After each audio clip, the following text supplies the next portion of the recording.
10, 9, 8, 7, 6, 5, 4, 3, 2, 1.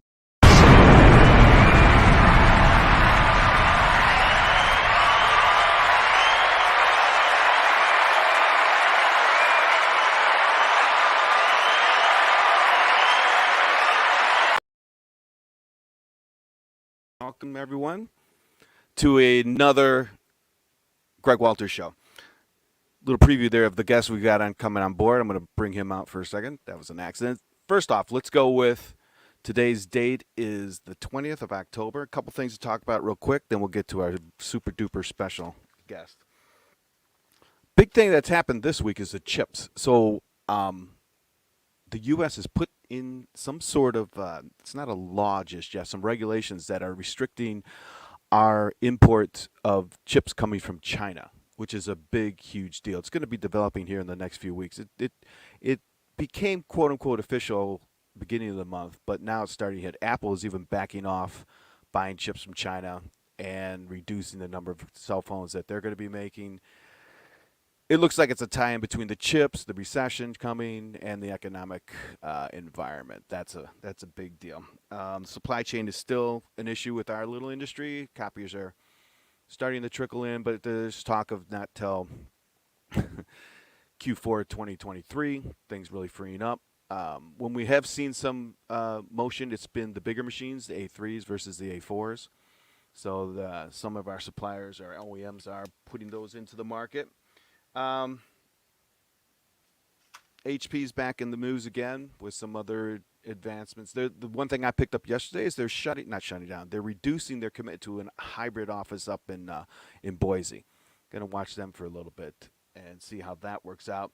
Bigger question we have right now is, is it 1975? Is it 1999? 1999 because it seems that a lot of the OEMs are releasing more and more models of copiers. I think Sharp did yesterday. They're all bringing more and more copiers to the market. It's like it's 1999, 2002, 2010.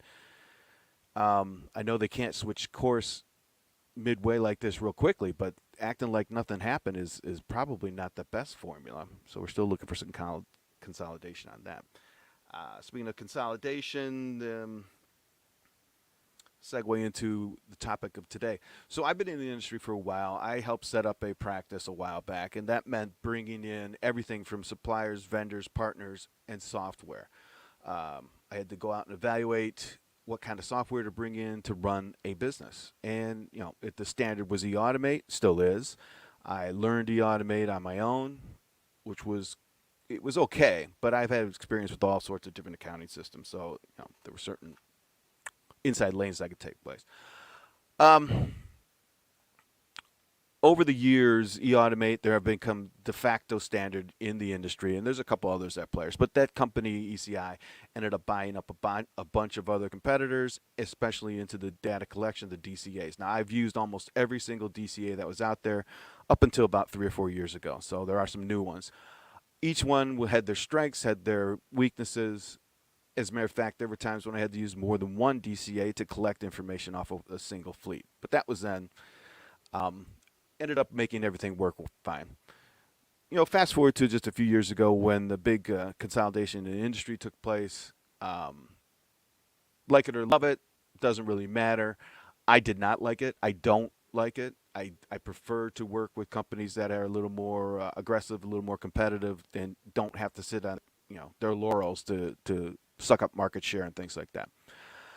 My guest today is from one of the companies that I really like to partner with because they aren't the biggest, they aren't broad shouldered and walk into the room and take all the air out of it. Um, for instance, when I was at Icon, I liked working with Rico because Canon was number one, Rico was number two. Number two always seemed to be fighting for more share.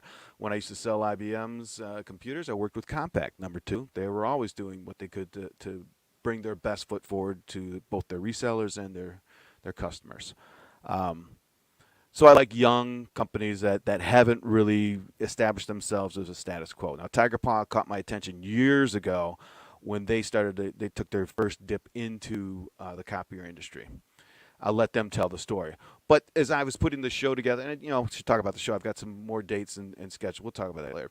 But as I was putting the show together, I wanted to get some people in here that I wouldn't mind working with professionally and in whatever manner. Doesn't matter if I am working with them or not. I still like the profile, and those are the folks I want to get on the show and talk to and have them share their story. So today I've got Trevor Moses from Tiger Paw. Trevor and I, well, he's got a great story. We've known each other for a while, from the industry, in the industry, has been in the trenches, and now is working with Tiger Paw and bringing some really good solutions to the market. Let me pull him in right now. Trevor, you there? I'm here. Thanks, Hey, Greg. welcome. I was just giving a quick introduction, but I wondered if you could do the same. Let us, where you came from, where you're going, and maybe how you got with Tiger Paw. Yeah, absolutely. No, thanks, Greg. And thanks for having me too. Really appreciate it. It's been great last number of years, in the remote environment, being able to share best practices, share stories with, with dealers, with innovators like yourself. So it's a really interesting time. So, I started cutting my teeth, in the software space in logistics and transportation management software prior to getting into print. And spent a number of years doing that, understanding supply chains, logistics, and all of that. And then somehow found myself in the print space. And I was running, the largest independent dealer in Canada, Laser Networks at the time, and from an operations perspective. And we eventually sold out to Xerox and spent a couple of years managing that transition to Xerox. And then ended up finding a really cool organization in Michigan.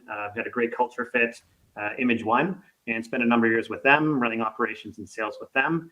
And we had some really good success, and I just learned a lot about the space, a lot about the industry. And then from there, spent a couple of years consulting, working with dealers in that same size space. Sort of the 20 to 50 team member size, and we're just really trying to help them with the things that consultants should help them with: grow your top line, squeeze the middle, and grow your bottom line, so with process efficiencies and things like that. And throughout that journey, as you'd mentioned before, there are incumbents in the space from an ERP software perspective. You mentioned them, we all know who they are. Yeah. And I was feeling a little bit limited in our ability to get creative as, they kept, getting purchased and things were changing.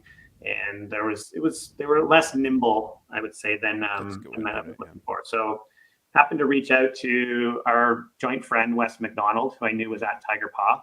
And I knew Tiger Paw had tried to get into the space a number of years before. I'd actually, as I was consulting, I had looked for other options other than just saying, ECI is the incumbent and off we go.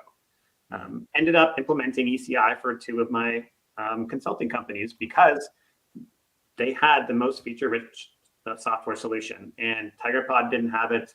Any of the others, there were some things that were missing as well too. So after a couple of years of consulting, I reached out to Wes and I go, "Are you guys still trying to get into the game?" He said, "Yes, we definitely are. We acknowledge we came in a bit hot, and thought that just adding a couple DCA connections would get us into the space." And again, their software was already very feature rich because they'd been in the managed IT space for 30 plus years. So all kinds of great things, inventory wise, dispatch wise, and did all kinds of wonderful things and invoicing and workflows and stuff. But this is a very interesting space we live in. managing meters, and the things that ECI has built into, and prior to them being owned by ECI, that they built the e-automate product. No question that there's a lot of cool stuff in there. So we couldn't go to market without being at least feature compatible. Mm-hmm. And ideally, we'd like to improve on some things. So I reached out to West, who connected me with James Foxall, the owner, and we had a conversation. I said, listen, I believe I can help you because you mentioned in your intro, I've been in the trenches. So I've seen how the software works from a management executive perspective. I've also manually created invoices and contracts in the admin. So I kind of know it from start to finish. And I know it works well and what doesn't work great. So when we started this, though, I said, I think we can make this work if we take a collaborative approach, not a combative approach. And it was more so just having another option in the industry. So we're not going to take all of ECI's customers. Let's not kid ourselves. But there's a lot of them out there, and a lot of them are looking for another option, to keep everyone a little bit honest in the industry. When I said to James was, we need to do this properly and thoughtfully. What that meant was going to the market and finding out what we needed to put into the product. And that wasn't me and West telling them what we think they need. That was us asking them, what works now? What doesn't work now? What would you like to have? And we spent the better part of 2 years going through that process before we started writing a stitch of code. So when we created something called our MPS Insiders group, where we got input from dealers, down to 5 users up to hundreds of users that are part of that group. And they said, yes, you know what, if you came to me tomorrow, if you didn't have this feature, I'm not going to even talk to you. Mm-hmm. Okay, we need to put that into our product. Oh, by the way, here's something we use every day, but we hate it. It's awful. If you could fix that, that would be helpful too. Sure. So we took all that information, built out our scope documents, built out our feature set, and then started working from there and prioritizing based on customer impact.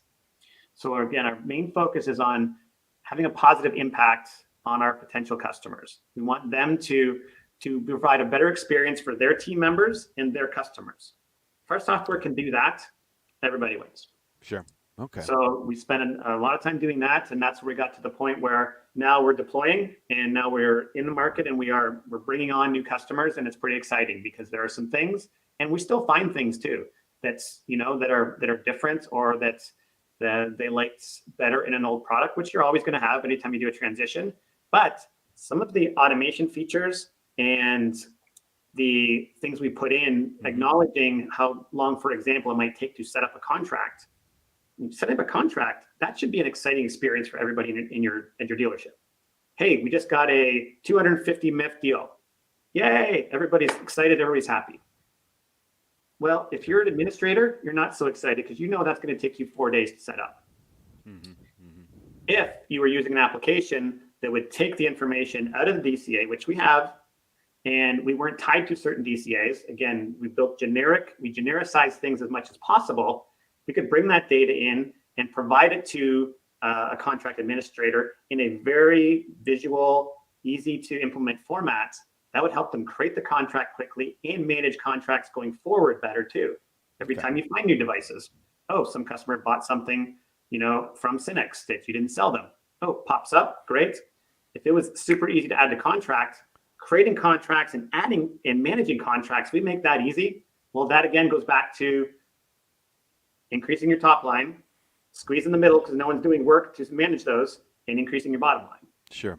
Okay. So, well, here, all right. So let me back up, I'm not gonna make it into a beat up or promote brand names and stuff like that. I know that was my bad. I won't participate in that. So. I know you won't. Good. All right. So it sounds like, and I know this, I just want to say it out loud, that technically the software is viable. It has gone through a process that went into the field to find out what people really wanted and incorporate that, and that evolutionary that process is still going on. That's what you guys do all the time, which is right, always improving. Now so there's a bunch of stuff here. So you came out of the logistics. So my sort of what I picked up on that is I've interviewed quite a few people, right? And I know this is something that we both know. there are all sorts of different experiences in the industry from people who were outside of the industry, right? So your logistics experience came in heavily, I'm imagining. I would, you're used to moving things around, and that takes everything from, trucks to paperwork to process to all that stuff. So you've got that in your head and moving forward with Mhm. something like Tiger Paw. Then I forgot that you're out in Michigan. That's cool. That whole copier side, MPS side came to fruition. All right. And now, so I'm going into, and this is more of a market question, right? So one of my holy grails has always been to find a piece of software that could show me my IT assets and my output assets. We'll call them that because, of course, I consider them all one thing. So that was a Mhm. difficult thing to find. It still is. So having that in mind, I want to ask you how has that changed? How have we? Because now I see more and more than ever before. Copier dealerships, they don't even have copiers on their websites. You got to dig deep. They are an IT company, right? They have Yeah. all the IT stuff. So there was a time when that was just window dressing, right? It said IT provider, but the second you got on the site, it was all Canons and Ricos and all Yeah. sorts of stuff. So in your opinion, it looks like we've made the turn. Do you think in our industry, we have made the turn in a majority of looking at things more than just copiers, more than just print?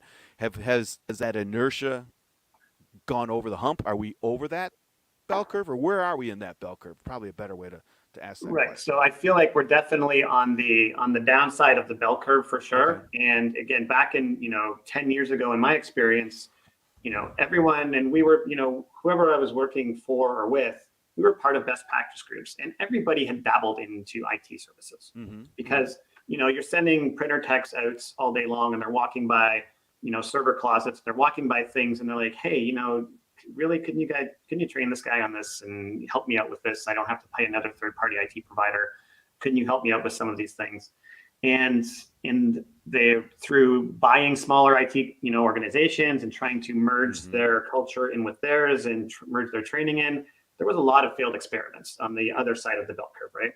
Mm-hmm. And then COVID really just pushed everything up there because Mm. when pages went down by 40%, and most dealers I talked to said they were experiencing 30 to 40% decline in pages because their customers were not in the office printing.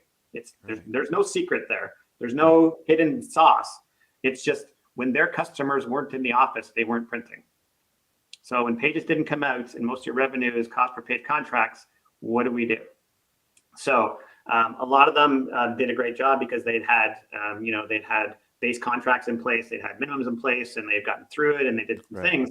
But it got everyone thinking about if these pages don't come back, and a lot of them came back, but not all of them came back. Right. So then, what do we do? And that really accelerated that thought process of okay, we need to diversify, and we need to be a more of a converged service provider and be able to offer other things to our customers other than charging for clicks. And even in the space itself, just exposing more. And this was where me coming from another industry, when I was working with the dealerships too, I was always very kind of efficiency focused and software focused versus figuring out how to charge more for get them to print more color pages. I was more in the line of working with the print audit folks and helping customers print less, but having that software solution in place for them so that Right. they felt like they were running a more efficient business. Hmm. So versus us just getting more clicks, Hmm. maybe we get a few less clicks, but the overall solution is better and it's a stickier solution and it's a better fit. So again, that whole mentality sort of drove me into the space of, well, now if we had a software solution that could help manage print providers be more efficient and automate their business and help them add managed IT services to their business, because that's what TigerPaw has been doing for 35 years. And at existing TigerPaw customers, give them the ability, because in the counter of what the scenario I gave you, where printer techs are going in walking by server closets, well, they've got IT techs walking by printers all day long that they could potentially service, but printers, that's kind of just noise. And then I would need another application so I could capture meters. I don't want to run 3 different applications or 2 applications with something in the middle that ties them together. That's a whole lot of noise for me to just add some printer revenue. Well, if it wasn't noise, and you could add a bunch of print revenue. Or on the flip side, if you're a managed print provider, office equipment provider, and you could add managed IT services, but the same system running everything, you could send a consolidated invoice to your customer with, here's your print devices, here's your other assets, here's your RMM tools, here's your Office 365 subscriptions, all in the same invoice, just separated by cost code. Would that make it easier for you to expand your offering? And the answer has been yes. So I do believe we're there, and we're there because they were forced there a little bit because page volume went way down, but also there are more options out there with the ability. And even again, so to your point, this is not a competitor bashing session. The fact that, ConnectWise and ECI with CO Juice in the middle have come together. Right. There's an offering out there. So there's ways for it to happen. If you could do it with one system versus three, that might be better. But at least there's been a collective thought process to try and get there, so that dealers can provide that level of differentiation, or that level of differentiation, but also convergence in the service space. Right. And that's lots of subjects going through my head. So convergence has always been a big topic of mine, and you see it all the time. From telephones to cable, telephones, cable, TV, internet, all used to be separate things. And you could just see it, though, 20 years ago. This is all going to converge into something. I don't know what it is, but it's going to be something. Same with office technology. It was copiers. Even firewalls were different than servers, and servers were different than workstations. Boy, there was a time we had multiple networks: Banyan, Novell, IBM, whatever.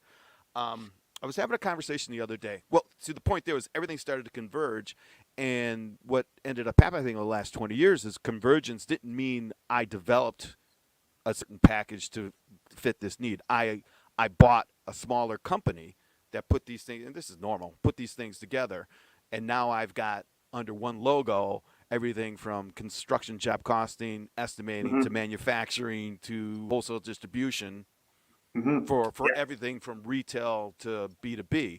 But it's a patchwork, right? So I didn't rewrite this. This was written in COBOL. This is written, I'm dating myself, but basic, whatever, Fortran. Now what do? Well, we just build bridges internally, put it behind a fancy color and a nice logo, and then go out. And everyone's done that. I mean, Microsoft did it with Great Plains and Dynamic. I mean, it's just the way it's done. But gosh darn, as a customer, now I've got to go somewhere else, literally learn different keystrokes to do a function that I need to do every single day, but it's because it's multiple systems. Now, people have gotten better than that, but how do you feel about that? And then it also segues in, because you've got experience with the programming side. Back in the days when you programmed into 640K, you had to be very stringent about your resources, and intuitiveness was an axiom. It was, your software has to be intuitive. So there's a big question here. How have you seen, what are your observations in that side of the world in terms of making everything integrate versus programming from grassroots up, and it's a separate subject, but how do you feel about the non-intuitiveness, my perception, the unintuitive software packages that come out, and because that impacts the way we do work, it impacts productivity, all that stuff. I don't ever hear anyone talking about it, but I'm curious to where. Maybe that's not a fair question, but what are your impulses on that? It's a fair question for sure. And if I could just add one thing to it, you talked about training a little bit, and other team members, and one thing we hear constantly is right now it's hard to find people. We've got another podcast out there, a webinar called The Great Resignation. We all acknowledge it's tricky to be able to get and retain great people. So if our applications can make it easier for a smaller number of team members to do the same amount of work, well, guess what? Then you can grow the top, squeeze the middle, and get more of the bottom, right? Yeah. And if the application can help do that, and to your point about intuitiveness and automation, so a great example, talking to a partner of ours, PAX8, just last week, and they said, hey, we're going to change our automation because they did what we've done in the past, which a lot have done in the past. So you gave it a good example of, you got 14 systems talking to each other, But then if you need to do this, well, someone needs to get trained on, here's what I have to, if I look up an invoice, I go over there. And if I wanted to find out my copier service dispatch status, I go here. But for my RMM tool, I go over here, and something else I go over here. And I'm training people on all these things. And if someone goes on vacation, now no one knows what to do. And when I'm hiring people and saying, oh yes, I'm going to train you on 14 different systems or only 2 systems, it's not a great fit for expansion and growth, and for just creating a good culture internally. So again, we in TigerPaw, all the things we've added, they're not bolt-ons, they're not additional modules that you pay more for. They're in TigerPaw using the same interface, same everything. And from an automation perspective, it was great talking to the Pax8 folks, because they said, hey, we're changing this so we don't have a TigerPaw integration anymore. We have an automation layer that all of our partners can integrate with. And I said, that's great, because we're doing the exact same thing. So 2 releases ago, we released something called our automation agent. That's a layer now that sits in between all of our automations. So if that is sending a PO to a vendor, if that's grabbing data from a data collection agent, we have an automation agent that's built in the middle. It has a bunch of hooks and triggers. So we don't necessarily have to have a FM audit integration specifically. Then if that thing breaks, well, the FM audit team looks at that. Or our Synix integration over here, where we send stuff to them. Now there's nuances. I mean, those things work differently. But the fact that they're all built in our automation agent layer makes them easy to manage and easy for us to add new ones and change existing ones as changes need to get made. Changing a couple parameters versus building an entirely new integration. Here's a brand new call that goes to somewhere else, does something. Here's how I bring the data in. It's all coming in and getting cleansed in the same layer. Okay. So, and let me see if I understand and then can boil it down. So you've got a layer, which would be metaphorically an API of some sort. Is that a bridge? Yes. For lack of a better term, yes. It leverages other APIs too. But for example, yes, it is in that layer. You've got your drop down of which automation agent item are you looking at? Is this one auto invoicing? Is this one auto PO submission? Is this data collection? Is this RMM integration? But they're all in that same container. All right, so it's in the same container. So as an end user, right, I'm not exposed to that per se, right? That's set up. That layer helps all my other stuff integrate with me in front of a screen, me being end user, whatever. I don't have to worry about that. And as a technical person, correct me if I'm wrong, as a technical person, I don't have to worry about multiple APIs. I just make sure that the layer is there. And I mean, the individual calls are going to go out to, like, we might be calling, Ingram's API, but we're calling it from our automation agent. It's coming from the same space, because we have to ask vendors and others for information. And so we may be making them from there, but we don't have 57 different integrations, all different code bases and everything like that. So it's one layer in the middle. So when we add new ones in, so again, vendor ABC, so Fred's Reman toner company says, hey, guess what? I've got an API you can call. Oh, in our automation agent, instead of starting from scratch, we go, oh, this actually looks very similar to Synix's. Change a couple fields. Oh, magically that's turned on now. Okay, so if you've got that going on in the background, I hire a person who is going to, quote, manage my MPS contracts and make sure that everyone gets their toner. Let's break it down real simple. You've got that person on staff. How does, or if I'm wrong, just shoot me in the right direction. How does that layer help her job, that person's job? Sorry. Yeah, no, you're fine. Right. So, and that would typically be set up during our implementation. But if they're using an existing one, again, in our automation agent, so to them to get their toner, we need to get alerts from some system. Right. So, and if they're currently using FM audit, wonderful. If they're currently using EKM, wonderful. If they're currently using MPS monitor, we really don't care, because we've genericized it. So we know that this is a DCA import. Within that framework, we know we're looking for alerts of this type. We're looking for meters if we're doing billing from there.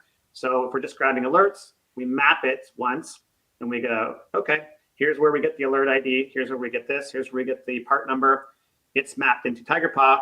Once that's mapped and it runs, well, automation agent as per the term automation, also runs on a schedule. So we're just going out and grabbing that. So again, if you've got an administrative person who wants to fulfill toner for their customers, right, they shouldn't be doing anything. So if they want to be able to view them before they approve them, we can create what we call a matrix and say, here's all the open service orders we've created for toner that should go out based on the information we've got. If you want to go select all and hit next, knock your socks off. If you just want them to go out, well, we'll just send the PO right to the vendor. That's what I'm getting at. Okay, so I'm imagining that a PO is generated, and it could a bunch of POs could be there for an approval human approval, as well as automatic. Now that functionality is part and parcel of an MPS program, but it sounds like this particular layer helps that or facilitates that easier and with an eye on the future, right? Because so APIs connecting, and this is from the old days. I mean, the DCAs would go down all the time. There would always be a problem of some sort, whether it was pure DCA or the fact that Lexmarks showed you empty, even though there was 50% less in the toner. That was a slam. But anyway, because that cost me a ton of money back in the old days. So there's still going to be that interface, that human interface. I'm trying to link to where that technical programming functionality helps that person's job. I mean, she's not going to be there. I apologize. That person's not going to be there till 8 in the evening going through and building POs for their toner orders to be executed on Monday. That's correct, right? I mean, this is where you're squeezing. Okay, yeah. That's where we're squeezing a lot out of that. But also, too, then when we want to add another partner. So when we go on, say, I want to add another DCA provider, right? So someone in Europe comes up with some new thing and they said, hey, this is great. We've got a couple customers. Great. So instead of us building a new integration to that, it's a mapping exercise. Oh. So we say, I could go into your system and you can kick out some kind of alert, correct? Yes. That could be meters. It could be toner alerts, whatever. Okay. I map that once, or I build that alert that comes out. Oh, I map it once into TigerPaw, and I call that new European DCA meter import, and it's saved, and it's there. It's done. Okay. So we're not creating code. We're not writing interfaces. We're not building our integration teams together. We're not doing all that work. It's a mapping exercise versus a development exercise to add in partners. Cool. Now, to be clear, if we're going to go out to another, let's say, supply vendor, we have to call their API. That's still, there's work involved, but again, we've created a framework where we can put in, if they give us their API and their username and password, and again, it's a mapping exercise. Here's how we map the data fields. So here's where the PO number goes, and here's where the account number goes, and here's where the HP big deal number goes. We map it versus writing a bunch of code to put it all together. So we could. HB, I got a cold chill went down my back when you said that HB, because then I'm thinking, oh my gosh, warranty work. Anyway, all right, so so let me ask. No, that's great. Let me ask you this though, because alluding back to my original statement, I've been looking for that holy grail where, you know what, I've got a software package that monitors my closed circuit TV, not the actual live streams coming in. Is that camera working? Right? Yeah. And I've got 15,000 cameras in the city of London. All right. Now, I've got an application that'll do that, but I'd like to have it interface somehow with my billing, with maybe my help desk, that whole thing. Is that layer part of that, or how?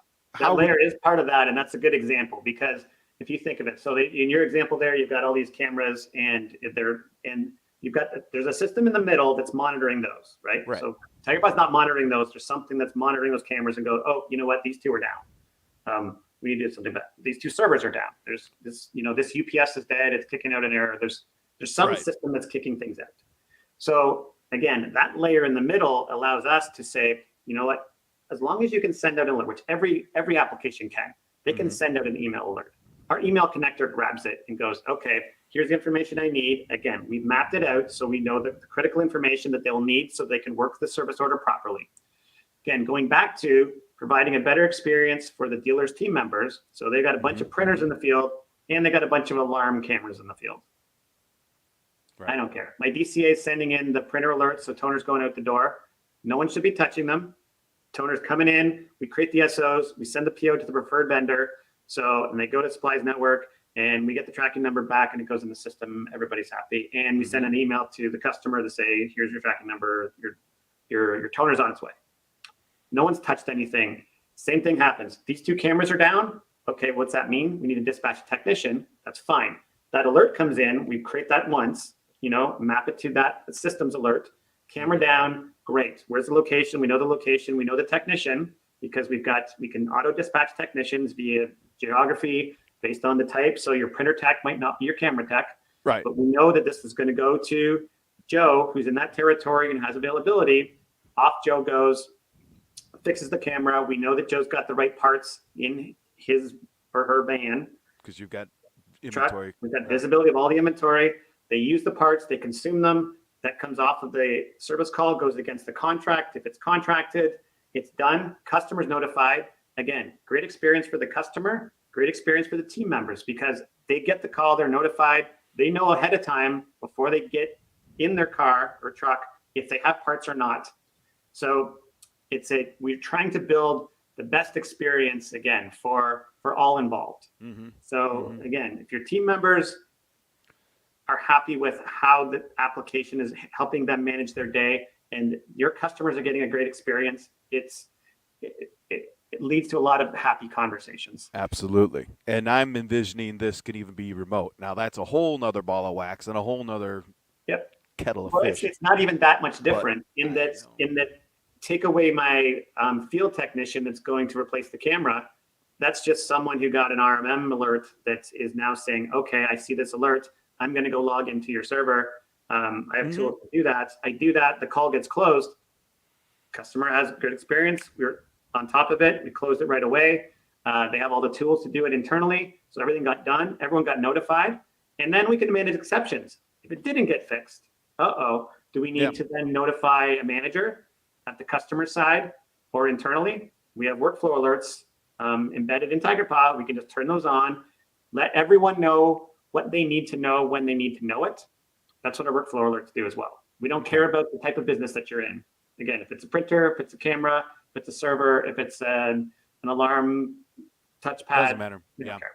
As long as it's an asset, and I'm guessing data comes through. I mean, obviously, some sort of asset that we can get data from, and if we can't get data from some asset too, we've got a customer portal. They can put it. They can create tickets. There's ways to get information in, so that ideally, no one's really touching much. From the time a request gets made till the time it gets invoiced, and invoice might mean just billing it against the contract or sending out an actual invoice and getting customer payment. No one should really have their hands on a keyboard much. I know. All right, I was just going to ask you that roundabout. Well, I have that question. So, have you seen the real world where machines are, self-healing per se, sending off alerts, initiating tickets, closing those tickets, sending it to billing and history, all on its own? I mean, it's almost like a nirvana, I guess. But I know they can do it, but when you say happening? So when you say self-healing, though, I want to add a bit of clarity. I know. Well, it's in the scenario you gave, someone was involved in doing something. Right. So what I'm guessing, what I'm asking is because in the old days, the machine's broken, put a note on it, make a call. All right, as an end user. Nowadays, the machine can kick off any red flags that it's jamming, it's over, whatever.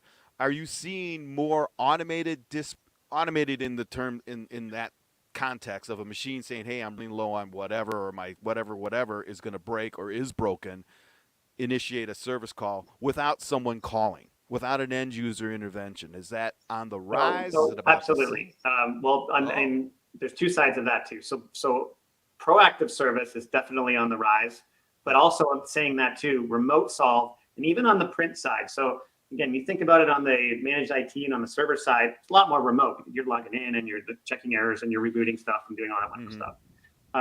There's a lot more tools available now, even on the print side, but a lot of the dealers I've worked with, they're pushing upwards of 30 to 40% remote solve, When if we think about it back in our day, Greg, it was like you just sent a tech out with a toolbox, and that's how we did things. And they got there and they replaced a fuser. Again, you can't replace a fuser remotely, but there are a lot more things you can do remotely now too that don't require a fuser to be replaced necessarily. And we have a lot more visibility of information, so we know the yield on the fuser. So don't replace the fuser, because we would also have techs too that would just empty their truck every time they got to a call and go, I put everything in, so I think it's fixed. And there was a $400 parts cost when it could have been 2 pickup rollers, right? Right. So. Yeah. Interesting. Perfect. Okay. So I'm going to ask you a competitive question. The scenario that you just displayed or that we just talked about? How unique is that in our industry for someone to be able to handle that varied type of support? Anything from IT assets to Konica Minoltas, all under one thing, just the way you described it. Well, all under one application, it's very unique. And I mentioned before, it's being done with integrations between applications. Okay. So you've got the PSA tool that can talk to eAutomate through CEO Juice. So there's 3 applications that you're paying for there to get you there, because the PSA application can't handle your meter billing and they can't handle the print related stuff. And eAutomate's not handling projects and IT projects and things like that too. So there's that, but you've got CEO Juice in the middle that says I can move stuff back and forth. So if I want to invoice everything out of one of the systems, then I can shove everything from one to the other. But again, you've got when you're bringing on new team members and you're bringing in someone from your help desk, you say, okay, if you get a IT-based call, you log into this system. If you get a print-related call, you log it into that system. And then on the administration side, you hope that all the data comes over and makes it in so that all of your invoicing is accurate and correct. Having that all go through one system is very unique. Okay. All right. Excellent. And I think I know the answer to this question, but I'll ask it anyway. So the Tiger Paw sits in between the server, is part of the service, but it does do the GL, APA, or any of the general accounting is still whatever they're working with, and can be anything from a high-end GL to what entry level. So so your customer base could be a 5-man shop or a 150-person dealership, correct? Is that a fair statement? That is correct. Again, we typically live in our sweet spot would be more in the sort of 20 to 80 to 100 employee neighborhood. Okay. That would be our sweet spot if you looked at our customer base right now. And again, they're using third-party accounting packages, ranging, as you mentioned, from Great Plains to QuickBooks and online tools. But again, we've looked at this in the past and realized we're not accountants. And accounting, I have examples of PSA systems that have accounting in them, where the accounting feature in that system is their least favorite option because it doesn't do things like bank reconciliation and things properly, where our customers do 90% of their work. They do their invoicing, they do the reporting, they do everything in Tiger Paw.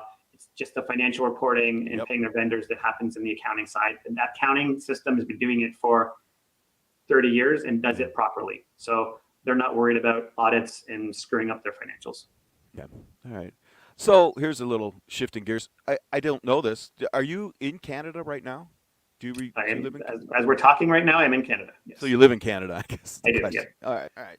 Yep. So when you worked, did you live in Michigan? I sort of lived in Michigan. I would go in on Sundays and come back on Fridays. It was about a 2.5 hour drive. So where I live, so I would go in and I would stay there throughout the week. And then I would come back and children here, well, they're off to school now, but I would come back and my kids would be with me on the weekend. So that was where are they out of? Are they out of Detroit or one of the suburbs or up north? Oak Park, which is just north. Oak Park. Yeah. Okay. 20 minutes north. Yeah. So. Yeah, I know where that is. Okay. So I'm guessing you've sold before, correct? Is that a safe? Correct. Everyone's sold, but okay. All right. So I've got a weird question for you, but I've asked other people, and so indulge me here. I listened to Joe Rogan yesterday. For 2 hours he's on, and he had a fighter pilot on. Now, I Okay, thought I this. haven't I caught thought that one yet. Yeah. I know. That's I the next thought it was a one. repeat of the one that he had Yeah. years ago, but no, it's a brand new one. I go, well, when did this happen? It's not San Diego. It was Florida.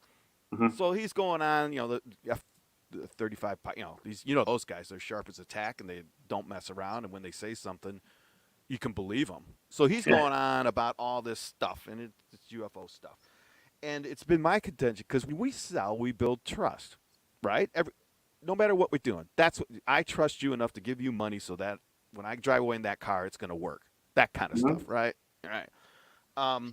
And for 50 years, we as a society trusted the authority figures that when the Air Force says it's swamp gas, it's swamp gas.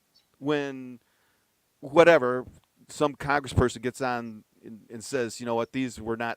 It was Venus, all right. It was a weather balloon. Okay, these things aren't true. For 50 years, whatever. Now, and I swear, since COVID, and nothing shocks anyone anymore now, right? I mean, Right. Canada's Sasquatch is walking down the streets of Toronto. Everyone knows that.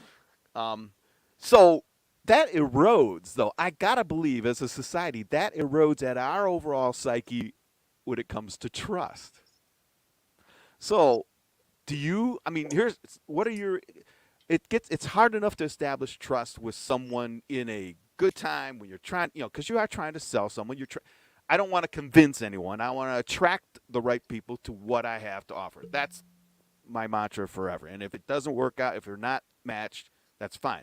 That's a whole nother discussion because every business in the world is a copier prospect. Just ask eight.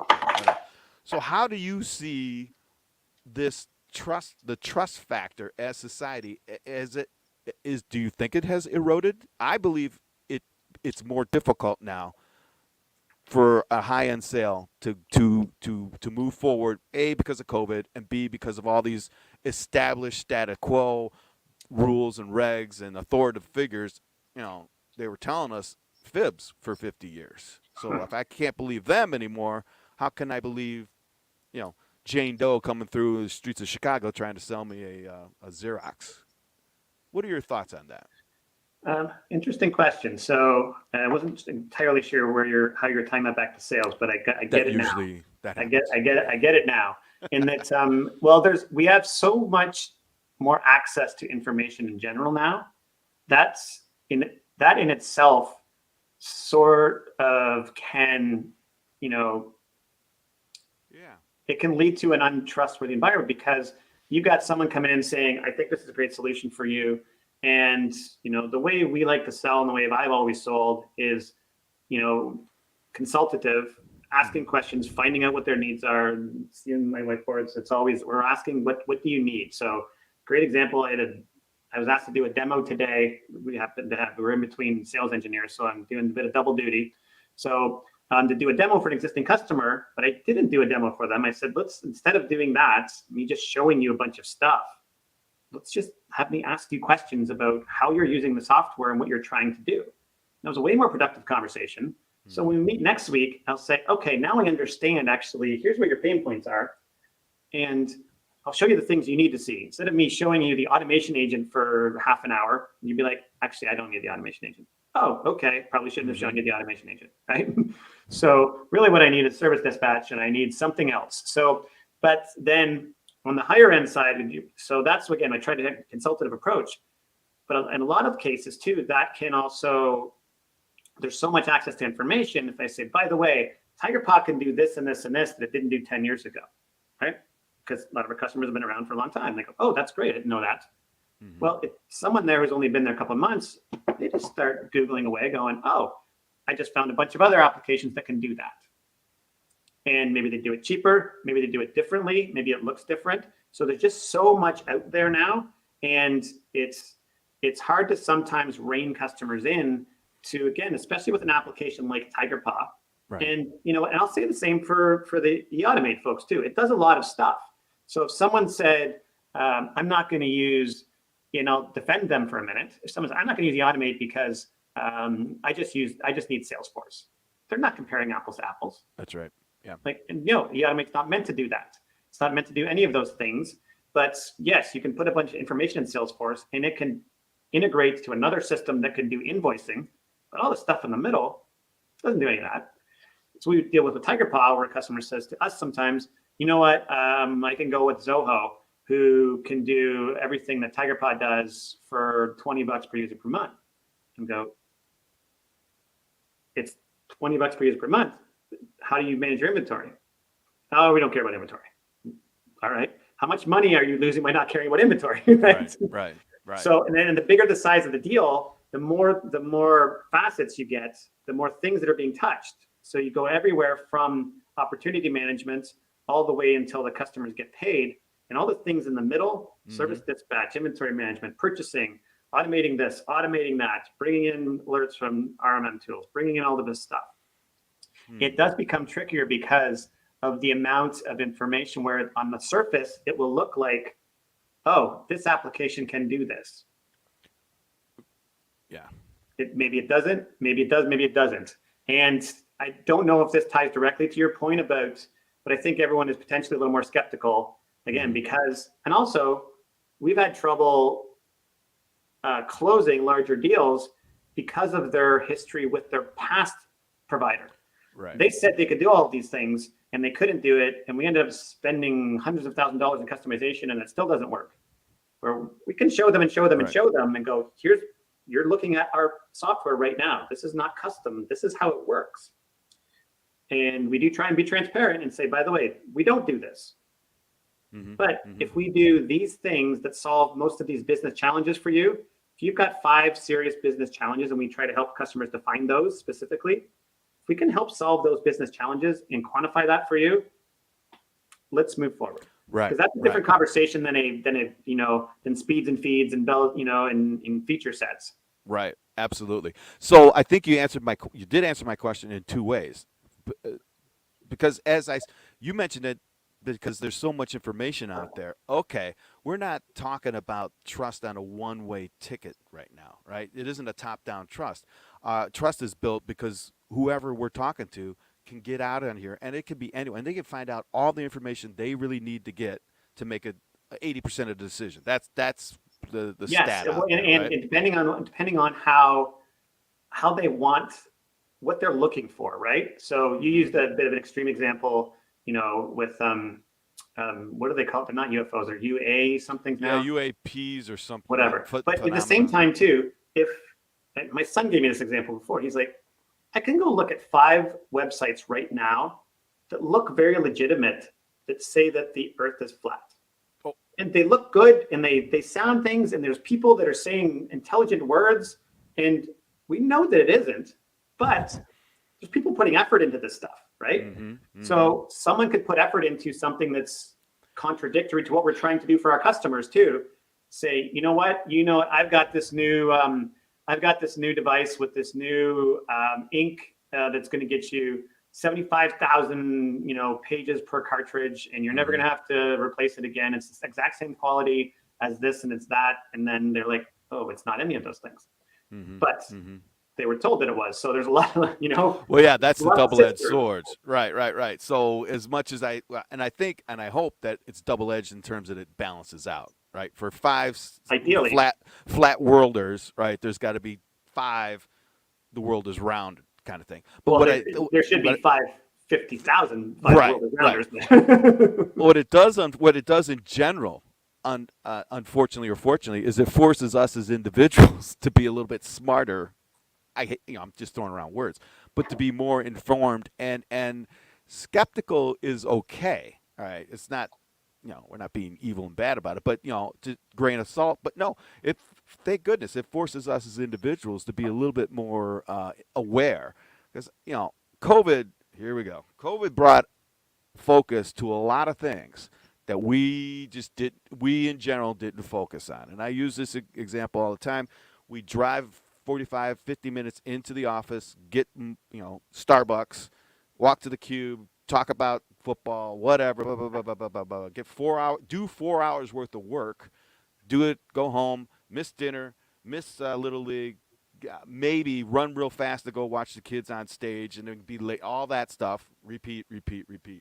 That was norm until COVID hit. Now we notice the coffee shop 2 blocks away. that's been there all this time.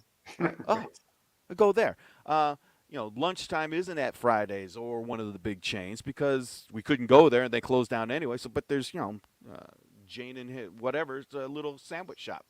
Our world has gone smaller, I guess. Our awareness has gone smaller, which expanded and contract. But also in our life now, they see that's why people are quitting. Well, gee whiz, I was banging my head against the wall for 15 years to watch so and so go up this corporate ladder. You don't know jack about anything.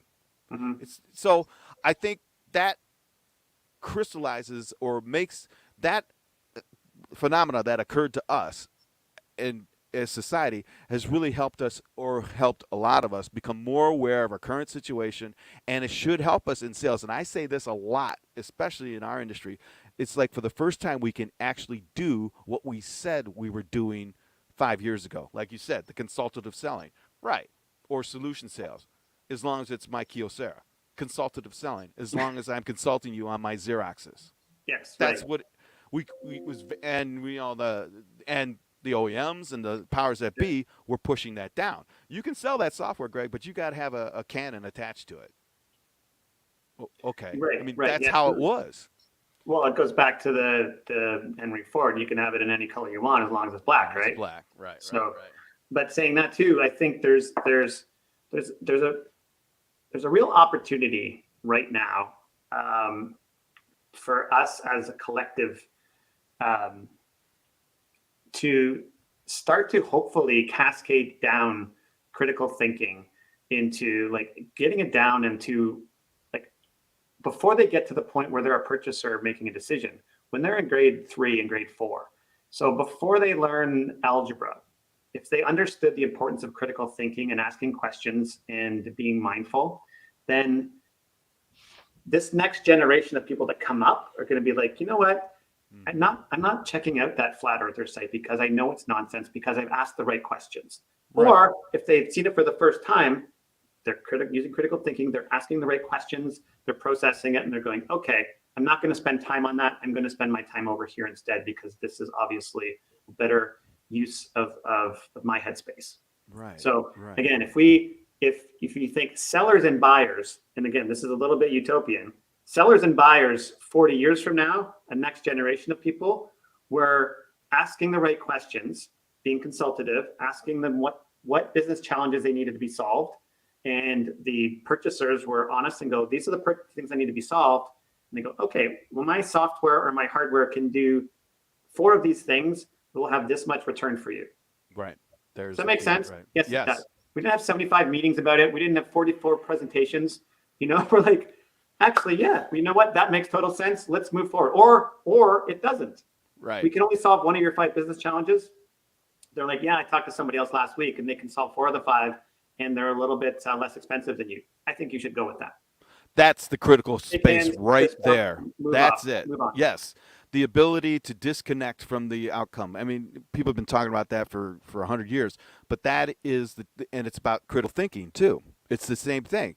And when you said that, it's very apropos. It makes a lot of sense. I had another point, but when both sides of the table are thinking critically, the transaction can either take place or not, and neither one of the parties is going to get their nose, bent out of shape. Because if we look back, you've been doing this long enough. I've been doing this long enough.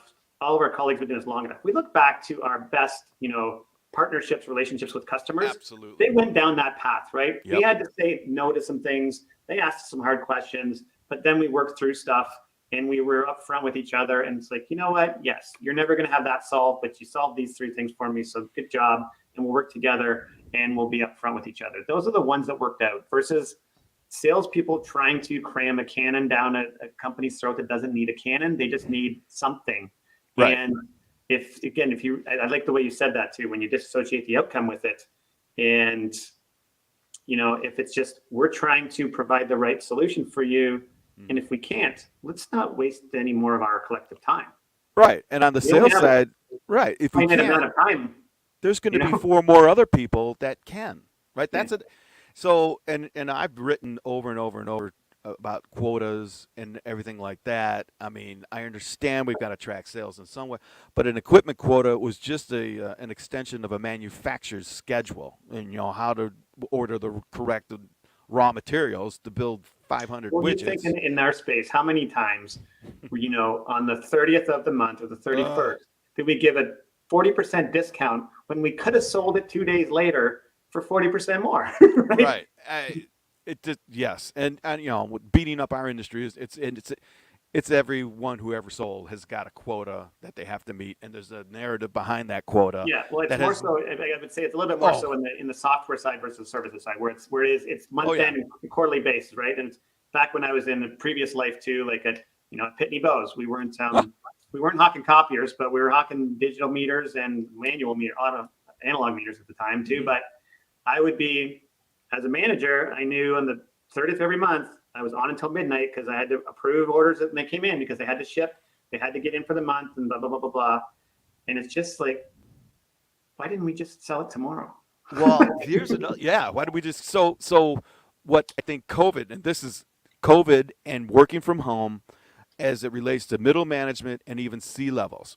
Just management in general over the last 30 years has been managing to the process. Right? You were promoted as long as you adhered to the process. We don't care really that you only process 13 invoices a month when you should be 30 or 40, right? The outcomes didn't matter. They faded into the background. Now, to me, it makes sense at first because, in sales, if you make 100 dials and contact 50 people and make 10 appointments, you'll sell on average 5 devices. Okay, so you back everything out. Your quota is 20 machines. You now need to make 400 dials in a month. That's just the way it is. So we started to concentrate on those 400 dials, not the fact that Joe Blow over here only dialed 12. He sold 10. Right. His outcomes were the same. And back in the day, you had to make those 400 dials because all you had was the list of numbers. Right. Right now you've got LinkedIn. So you make 12 contacts, but you've done research on those 12 contacts and you sell 3 of them. That's better than 400 cold dials. Right. So what we're finding is that right now, so what happened when COVID hit, and this is a bit of a big thing, the managers, mid-managers, and C-levels didn't have anyone to manage. And that's why I think there's a big leverage to get people back in the office. And they were not managing end results. Their end results was adherence to a process from moving paper one side of the desk to the next side of the desk. Yeah. Well, you did that. You got in at 7 in the morning. You left at 7 at night. Okay, you're getting a promotion. Right. Okay. All right. But now COVID's gone. You were able to process instead of 5, 15 or whatever it is, and there was no manager breathing down your neck.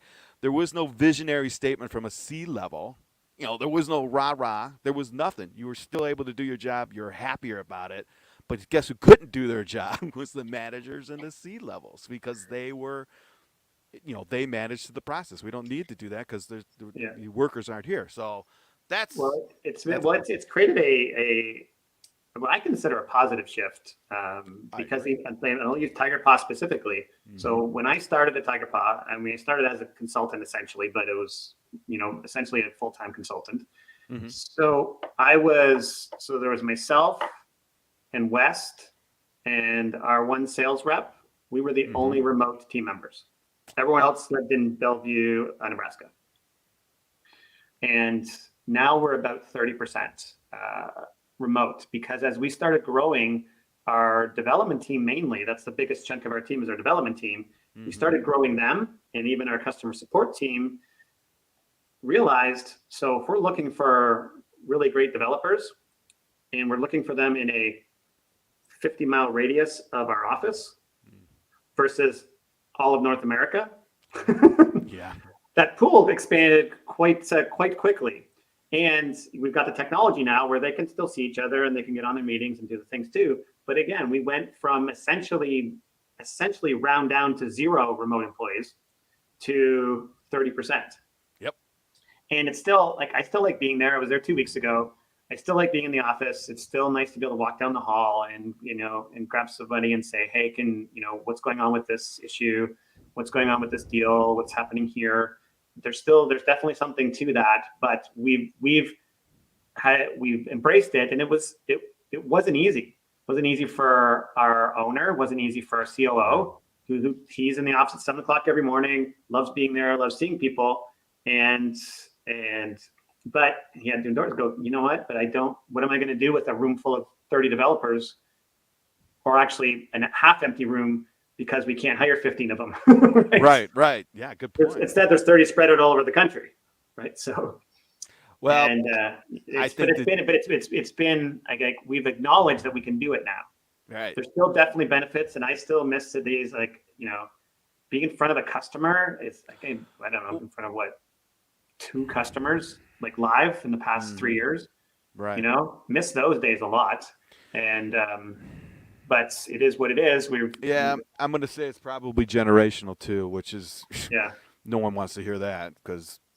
You mentioned that the kids in grade 3 right now are hopefully, or the kids. I don't know what this generation is going to have happen to them after 24 months of COVID or whatever. That will be interesting. It'll be. I don't have any idea. It'll be nuts. The folks that got out of college and into the work environment under COVID, totally different. They're going to be totally okay with sales calls.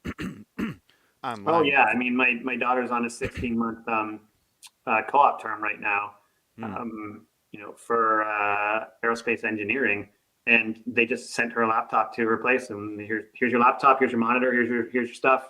There you go. She's been in the office like twice. Wow. And she's like 10 minutes from the office. Oh, no kidding! Really? Wow. No, it's not even a geographical thing. It's just they're just like, we just work remote now. Okay. And it's not. I mean, it's the government. It's Department of National Defense. So it's like it's not a small organization either. So. Wow, and it's a government. So usually, yeah, they kind of bit down on that too. All right, well, that's cool. That's really cool. So real quick, well, not real quick. Let me ask you this. It's the future question, right? All right, we talked a little bit about it, and it could be Tiger Paw specific. Doesn't really have to be, but.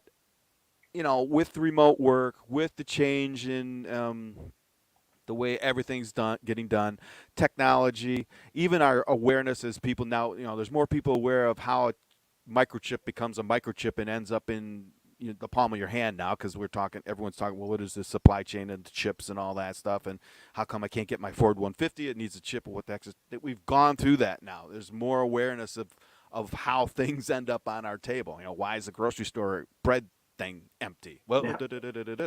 Oh, okay. Never thought of it before. No, you didn't. But now we are.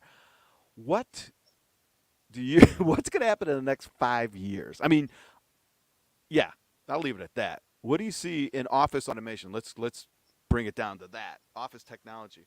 Where are we going to be 5 years from now? 5 years. I mean, I think we're resetting from COVID. So I don't know that there's going to be massive changes in 5 years. If we bled that out a little bit more to say between 5 and 10, I think we're going to see massive, like, empty buildings. Commercial real estate is going to be like, people just haven't come back to work. They haven't mandated it. It's going to be massive empty buildings, and just automation is going to be distributed to more people working from home or working from different distributed environments or different things. So everything is going to have to lend itself towards that. Mm-hmm. So again, if you think about back to our space, you've got a whole floor sharing a massive 80-page a minute copier, gone, yeah. Right? If we are still printing things just to keep in with that space, we've got all wireless printers in our locations with software that has to be able to manage all of that somehow. So one of the challenges we've also had over the years, how do you manage local devices? And some people say they can do it, and it's never really worked. But then that goes with everything else. So everything is going to be distributed. So you've got a bunch of central applications that are, so you're an organization with 200 team members, and you've got 50 in an office and 150 spread out over the world. And now you're managing all of their virus software on their laptops for just simple things like that. I need an application that can manage it over multiple countries, multiple things. I'm managing just that piece of it alone so they can do their jobs. Well, now they have an ERP application so that they can process orders and they can dispatch technicians and they can manage inventory. Well, this all has to be very easily distributable.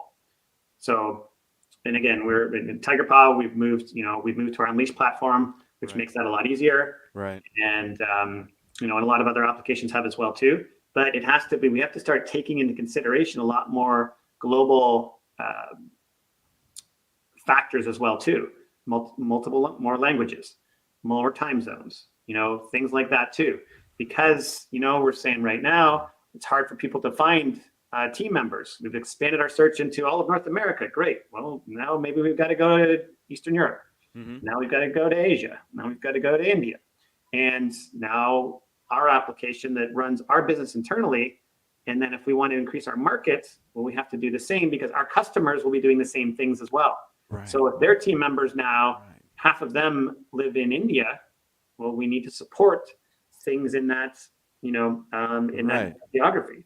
So that's going to really push a lot of the applications to be able to really going to push us a lot to, and this goes back to when I talked about the automation agent and building things in layers.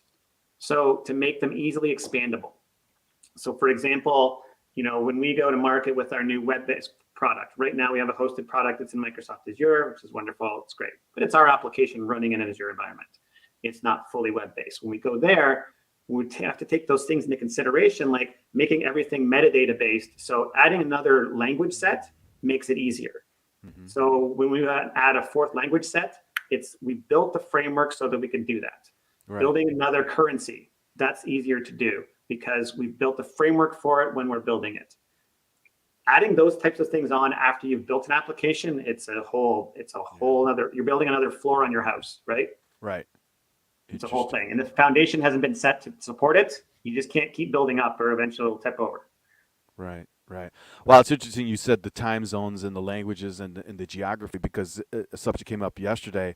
Just here in the States, remote workers were working in different states and the, quote, tax and all the other legal schmiegel stuff that goes. I go, oh my gosh, I hadn't even. I mean, that's an HR nightmare. I can imagine. That comes with all of that too. Yep, all that baggage comes along with it. Yep. Yeah. So, what we'll see. That's rearing its. I mean, yeah, you're going to hire people. Oh, I think it was Wes who's talking about he working in Canada and not coming to the States for some reason or other. Mm-hmm. Taxes and things like that. And then someone else was talking. Well, okay, what about France or England or Ireland? You've got employees that are different countries, different. Yeah, exactly. So I mean, I'm just bringing up the subject. There's no answer to it, but and it's a good point because once you break down like the four walls of your building, like I said, TigerPaw. So we've gone from everybody who's essentially in the building to most people are in the building, but even of the people that are local, I would say in most days there's not more than 20 people in the building. They're still remote too, right? Once you've broken down those walls, then what's to stop us from hiring somebody from Japan? Nothing. I believe it. And here's the other side limitations in our software that would stop us right now. But that's when we have to start thinking differently.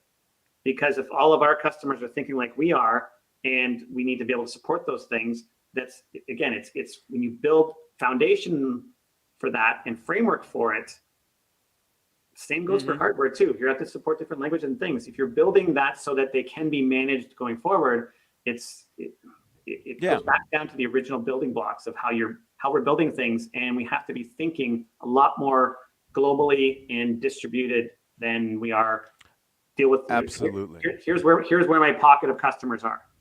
Yeah, right? Yeah, and boy, that goes against that. That's the grain that everything should go against because of the way we've been developing things from I mean everything from computers to automobiles to every manufacturer had their tunnel vision on, and not that was incorrect, but at the time we're going to focus on blah blah blah blah blah blah, and that's what we're going to do. You build a car. If I build it for this country, the steering wheel goes over here. If I build this country, the steering wheel goes over there. Right? And then they diced it down even to this car is for that demo and demo and demo and demo and demo, and then and by the time the outside world influences them. Oh gosh, the auto industry was perfect example. The 70s, 8 miles per gallon. Of course, a gallon was 23 cents a gallon.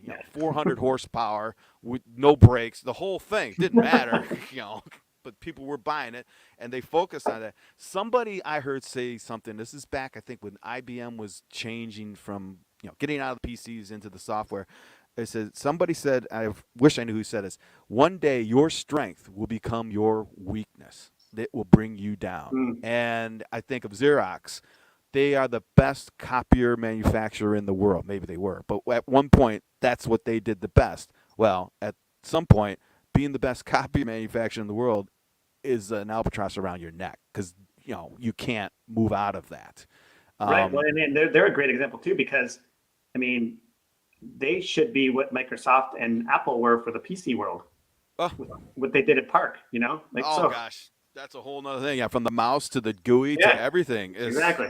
Instead, they just So it's like, well, I mean, IBM put the PC in the typewriter division. There you go. And well, there's 1,000 examples. I mean, Kodak came out with the first digital camera, and they couldn't get. They were like, no, we got to sell film. Put that over there. Don't talk about that. And then they're gone. Yeah. So. Wow. Anyway, well, hey, okay, Trevor. It's cool. 17 minutes. So I appreciate the time. Absolutely. So thank you very much. I've got some more shows through the end of the year, but I'm kicking around this idea. I'm thinking to do is having a quote Christmas party, like from 1 to 8 in the evening, sometime in December, but inviting all my previous guests in for like 15, 20 minutes, round robin. Bring your own eggnog, that kind of stuff. Okay. I'll let you know about that. But great. Regardless, thanks a lot. This has been really, really good. Exactly the way I like these things to go. We get some business, we get some expansion, and some pontification. I love it. So anyway, I'll let you go now. Thank you, Trevor. Thank you very much. Thanks so much, Greg. We'll be talking soon, I'm sure. Take care. Got it. Bye-bye. Okay.